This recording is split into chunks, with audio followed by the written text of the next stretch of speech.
Altı түлкі. Бұрынғы вақытта кең далада жүрген 6 түлкі бас қосып жолдас болыпты. Алтауының ішінде бір түлкінің құйрығы шолақ екен. Ал ұзын құйрығы бұлаңдаған 5 түлкі сенің құйрығың жоқ шолақсың деп келекелеп күле беріпті. Олардың бұл қылығына ызаланған шолақ түлкі осы мақтаншақ 5 түлкіні құйрықтарынан айырып қалай шолақ қылсам екен, сонда менімен теңесер ет деп көп ойланыпты.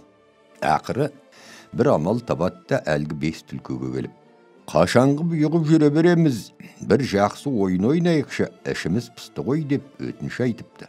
Ойнасақ ойнайық, сен баста депті 5 түлкі келісіп. Шолақ түлкі әлгі мақтаншақ серіктерін ертіп қалың қарағайдың ішіне алып келіпті. Содан кейін ойын шартын айтып, бесеуінің құйрығын 5 қарағайға мықтап таңып тастайды да, өзі биік бір төбенің басына шығып тұрады. Басқа түлкілер ол хабар бергенше көздерін жұмып тұруға тиіс болады. Bir кезде шолақ түлкі жан-жағына абыржи қарап, "О, туысқандар, сақтаныңдар!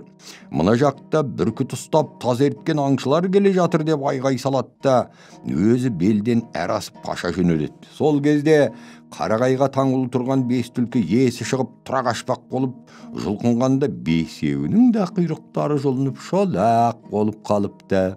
Өздері әдемі құйрықтарынан айырылып, шолақ болған соң сергін мазақтауды қойыпты.